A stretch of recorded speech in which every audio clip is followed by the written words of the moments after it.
Welcome back, all my favorite coder cats and coder kittens. Welcome back for another week where I, Becca, usually going by Netcat or Netcat's Meow most places online, talk to you about Linden scripting language.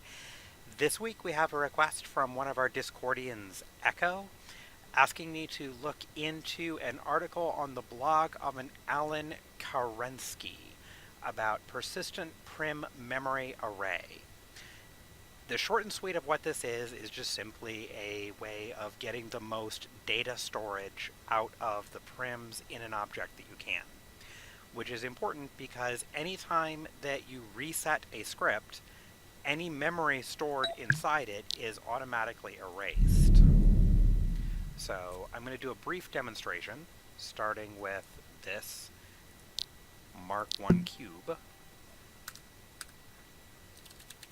Integer show equals true.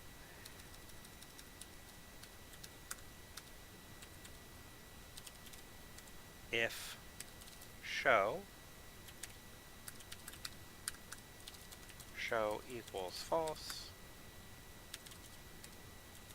set alpha 0, all sides,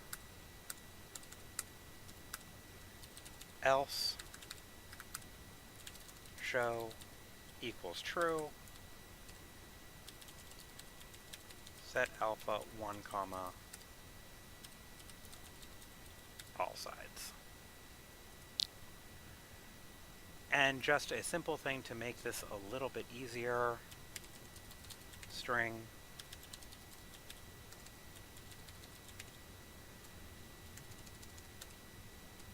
actually, way to do that. If show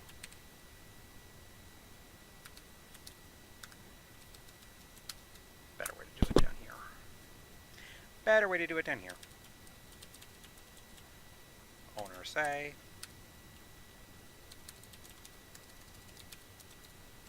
turn off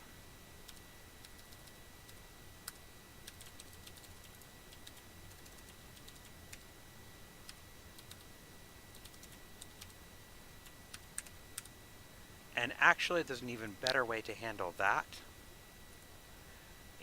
It involves something else I'm going to be using based on the Karensky article.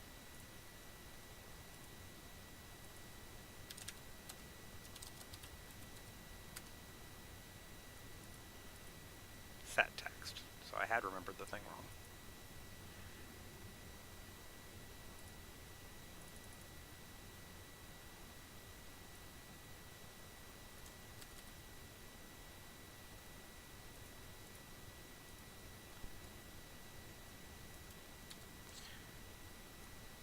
Alright, if you've ever seen text floating over an object, this is how it's created. Set text, string text. We're going to set the prim off, since this will be turning it off.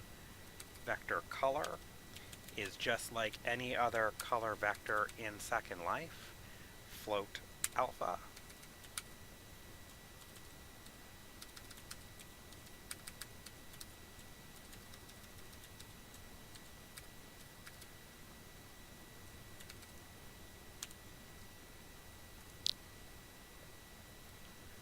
Alright. So, prim off, prim on. Now, with the prim off, we're going to reset the script. We click it. It still shows prim off and stays off. Click it again, prim on, prim off. The reason this is doing that is because when the script resets, it put the integer show back to equaling true. It didn't preserve its memory. It started its memory over from scratch. That's what a persistent prim memory array is all about avoiding. So, one thing you can do with that, if you're talking something very simple, like is something on or off, you can set a check for that. If get alpha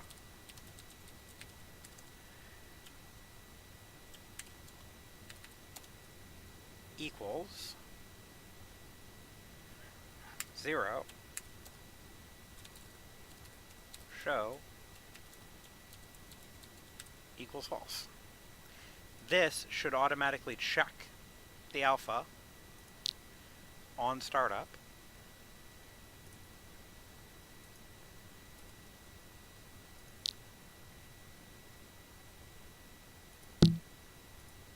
immediately turned on one click. So if you're doing something very simple, you can check the status of your setting.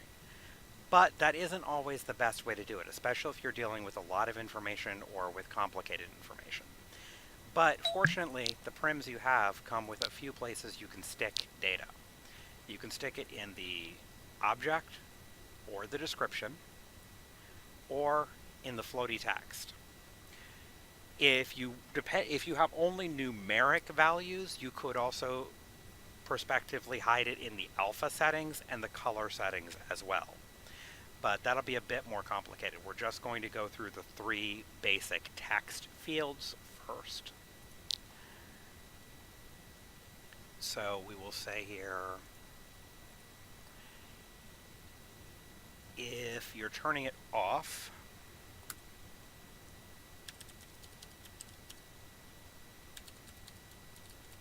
set object description, prim off.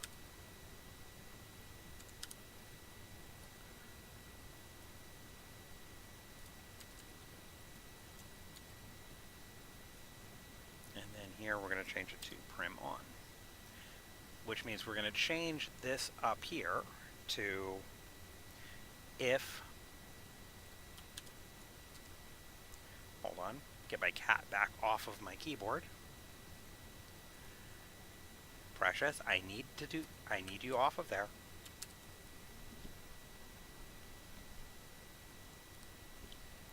No, Precious, I'm serious. I need to work. Silly kitty. Pretty kitty, but a silly kitty.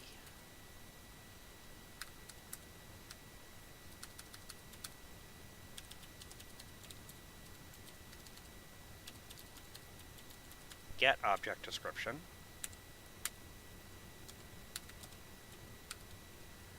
Equals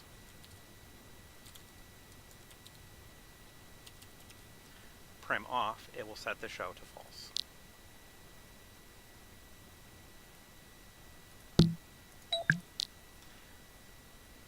So, you see here there's nothing in the description field.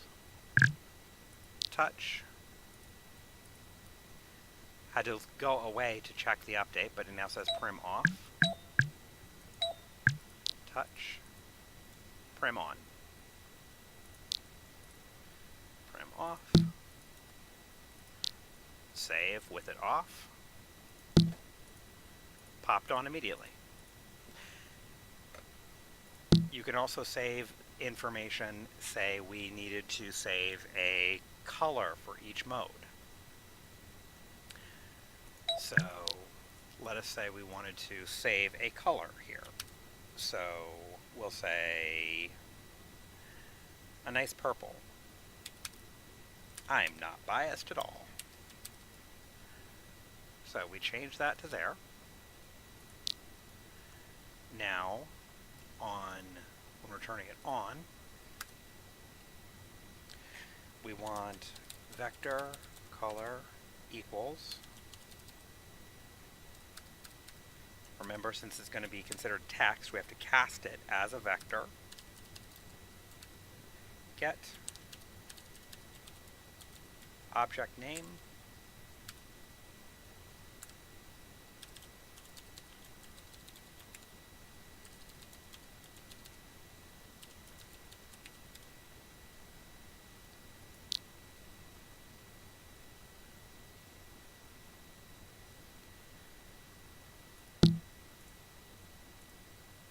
and now it shows up with the proper color that it read out of the name.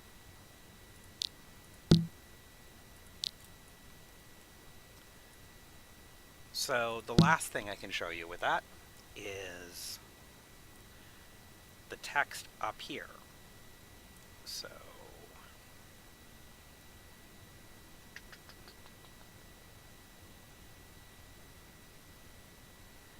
state entry, owner say,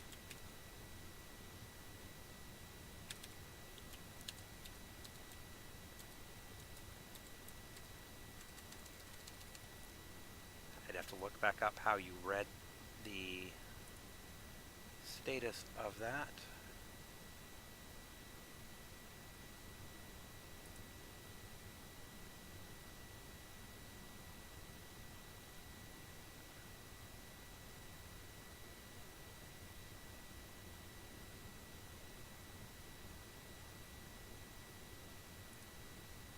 Pardon me just a moment while I try to look back up what the control for that was.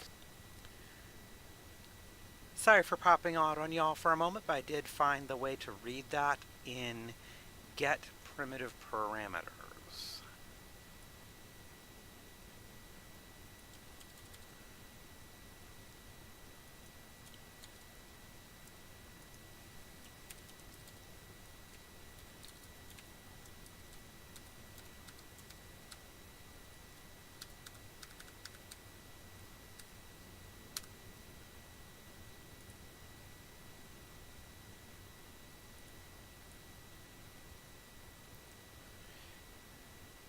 Which will also be used later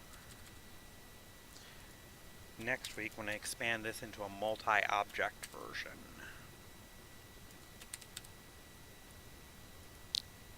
Or I'm sorry, multi-prim version.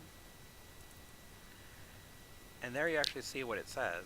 Prim on, followed by the vector for the color and the float for its alpha level.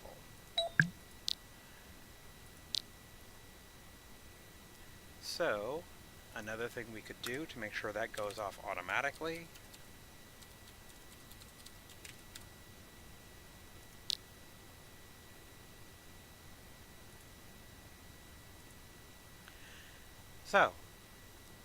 what you would do to get only that first part there is you have to extract that from the total.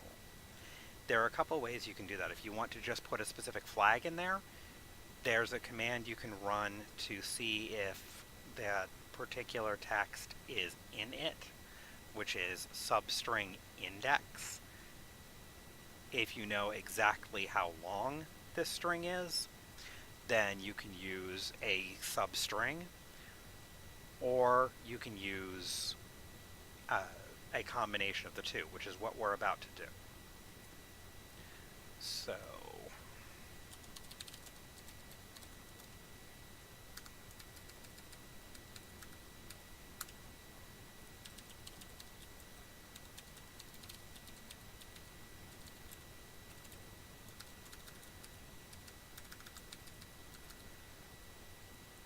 I clearly am not accurately remembering how to do the substring index, so let's back that up.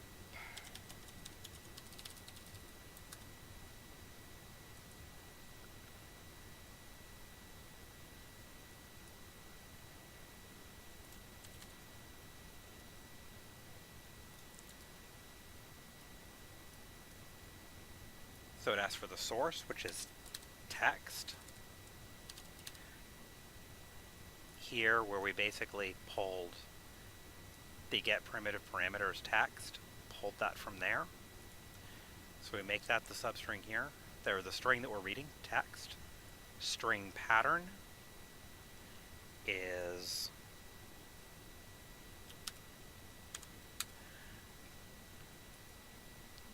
the less than bracket, which is used to begin the vector.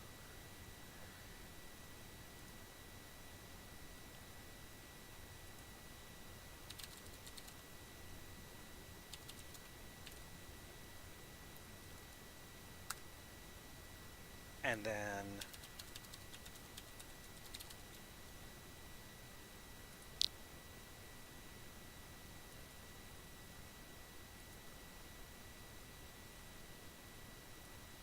get substring. And I'm going to go over in just a minute what each of these actually do.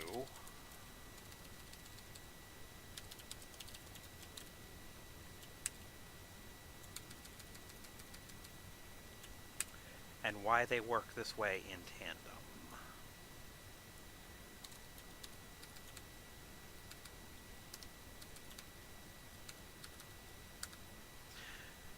All right. String text equals the get primitive parameters prim text. We're still casting as a string because I'm not sure how it will treat the entirety of it, because it also contains a vector and a float, although that are part of the larger thing. I don't remember if it treats the entirety of that as a string or not, so just for certainty's sake, I cast it as a string. The integer end is determining what the end point where we stop reading the string or the string of text. And that is substring index, which means what is the first point that whatever this is appears. And that less than symbol would appear right here at the start of the vector that determined the color. Then owner say get substring. So this actually will extract only the portion of the string we want. We're reading from string text, starting at point 0, which is the first character. Remember, where a human considers the first character to be 1, a computer considers the first character to be 0. And it stops at end. That is the point that it found that bracket there. So we'll save.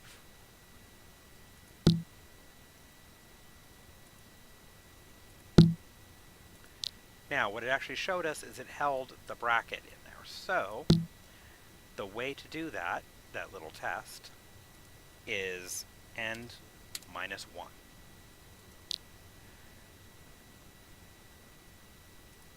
And there you go. Now you have only prim on, prim off. This method will work to pull that text no matter its length. We couldn't have just pre-assigned it because off has one more letter than on. So if we had pre-assigned the length, then sometimes you'd get that bracket for on and you wouldn't get it for off. But that is how you read all 3 of those pieces of information. In addition to those, if a piece of data is a numerical data, especially if it goes between, or particularly if it goes between 0 and 1, you could also use a color vector for storing that. That might actually be useful, for example, for anything with percentages, or if you're doing some form of stat tracking mechanism, those stats listed 1 to 10, you could store those in a color vector as well. But ultimately, there's a lot of ways you can exploit the parameters of a prim to turn it into a data storage method. What the article that Echo asked me to look at, it was about how to use those 3 pieces, those 3 slots, the description, the name, and the text section, in place of the kind of data arrays you might have stored in a more conventional programming language. In a project I was working on for a while, I store a lot of things in what is called a CSV, or a comma-separated value file, and store a tremendous amount of information in there, but that's hard to do in Second Life without spending a lot of time waiting for it to load note cards. And note cards are static. You can't change them from within the program. The 3 parameters we just talked about, you can change all of them from within the program. So they're a good way of creating non-volatile memory. Non-volatile means that it will stay persistent even if the program is stopped. So next week I will go through and do a somewhat more complicated object that will spread that information across multiple prims within one object, and explain the data table they showed in the article, and explain that to you better. But I think that'll be enough for this week. As usual, Discord link will be in the description. I do actually have my video recorded for the first episode of the Weekly Nerd News that I was talking about. I just have to combine it with some clip art and some text and some editing jiggery pokery to make it a complete video. So if I don't have that up for you all tomorrow, then it shouldn't be very long before it's up. Um, Actually, I will probably have it up for you Wednesday. I will probably make that a Wednesday or Thursday thing. Come to think of it, that's a good target. Gives me a little bit less pressure in the immediate.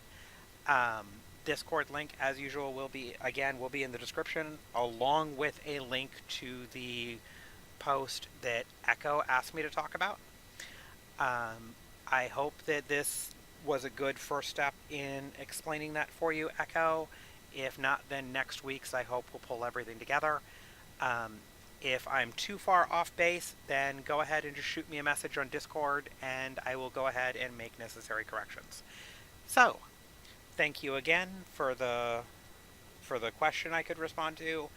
I will have another video for you, usually Tuesdays by noon Eastern Standard Time. So until then, good day, good luck, happy coding, meow to everybody.